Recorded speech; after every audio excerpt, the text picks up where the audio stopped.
In the last two episodes, I described how Clausewitz's ideas of friction and the paradoxical trinity of war separate war on paper from war in practice. But what does that look like in contemporary warfare? That's the subject of this episode of The Ancient Art of Modern Warfare. Welcome to my series of podcasts where I try to explain what I think every citizen should know about war. I'm Chris Mayer, retired U.S. cavalry officer and former instructor for the U.S. Army's Command and General Staff College and the Naval War College. Apologies for another delay in posting podcasts. I took some time to participate in the great week-long air show and aviation event in Oshkosh, Wisconsin, and then to attend my youngest son's graduation from basic training in the U.S. Army. This episode is where I really go out on a limb. I'll explore how friction and the chaotic interplay of Clausewitz's paradoxical trinity might be influencing the course of the war in Ukraine. I'm not saying I'm 100% correct on this. It's just my attempt to demonstrate how the friction and the three elements could be affecting events. Before proceeding, if you haven't listened to the two previous episodes on friction and Clausewitz's trinity, I recommend that you do so now, using the links in the show notes. Using Russia's ongoing special military operation, I'll look at friction and the trinity from two aspects. The first being why Russia has not achieved military success, and then, given lack of military success, why it is unwilling to make rational proposals for peace. First, friction. Russia has, or had, an impressive amount of modern weaponry and manpower. Looking at numbers alone, along with the quality of weaponry on hand in late February 2022, Russia's planned three-day operation would not seem unrealistic. But it was friction from the things unobserved by many commentators that made that victory impossible. I'll start with Russia believing its own propaganda. Putin thought that the Russian-speaking population of Ukraine would welcome Russian liberation and at least cause the Ukrainian armed forces problems. Except in the areas of Donbass and Luhansk, which were under Russian occupation since 2015, this did not happen. Instead, Russian-speaking Ukrainian citizens resisted the Russian invaders, sometimes even stealing Russian tanks. This was a tremendous source of friction. Second was the combat effectiveness of the Ukrainian armed forces. Although Ukrainian senior military leadership still seems wedded to Soviet-era military theory, after the 2014 Russian invasion, the colonels and below were trained by NATO forces.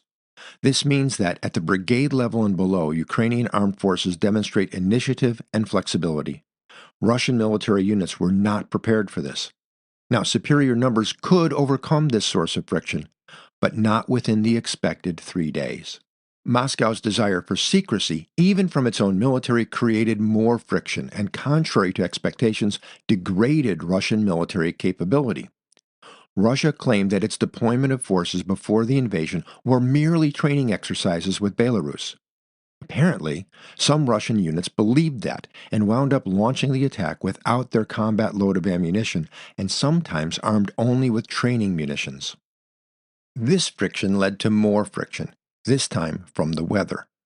Since driving into Ukraine's major cities to thunderous cheers from the Russian-speaking population did not happen, the Russian armored forces had to maneuver. Winter in Ukraine can be brutal, with the ground frozen solid for several feet below the surface.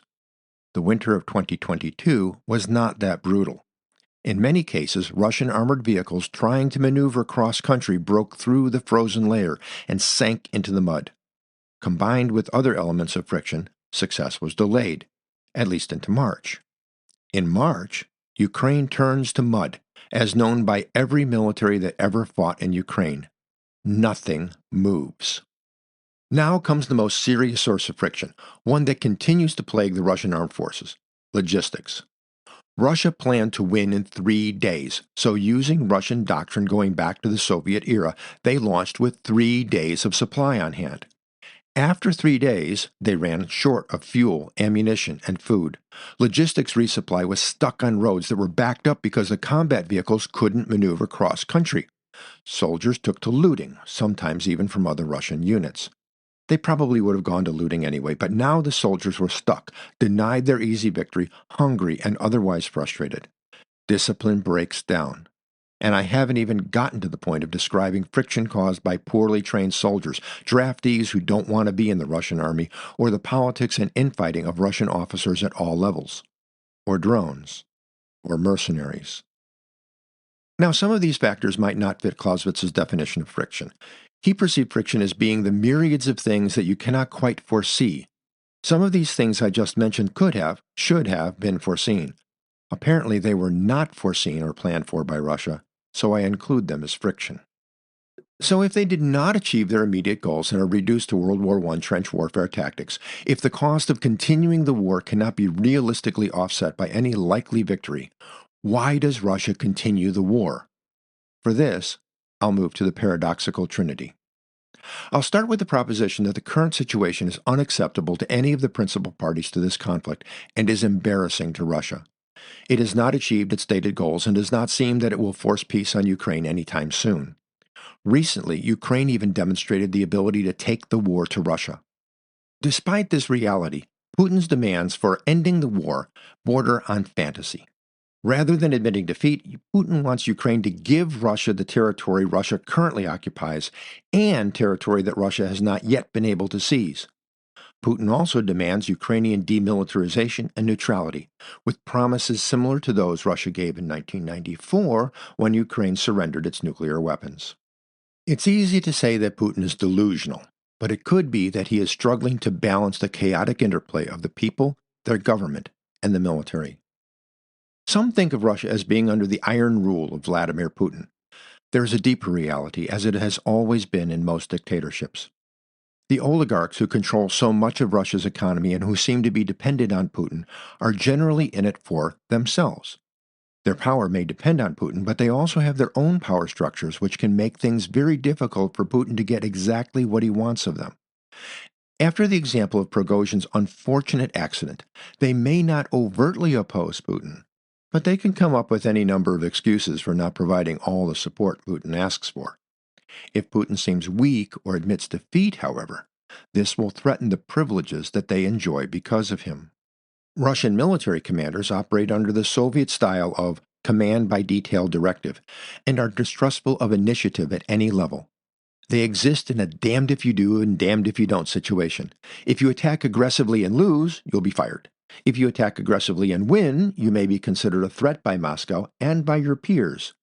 As we have seen in Russia, accidents happen to people who fall out of favor. They may fall out of a window. Then there is the Russian people. Putin generated passion among the people for war. Many still support the war, demanding greater Russian efforts or punishment of military leaders for being unsuccessful. But there has also been opposition to Putin's special military operation. Although Moscow's control of media outlets and willingness to prosecute any person or organization that acts counter to the official line of victory in Ukraine, not all is well.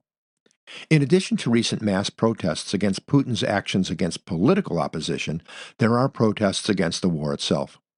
For example, various associations of Russian soldiers' mothers have, in the past, been a force that Moscow has had to reckon with. This continues. Earlier this year, the Moscow Times described Putin as heading a collective of old men being confronted by younger women who are not afraid to stare the regime in the face.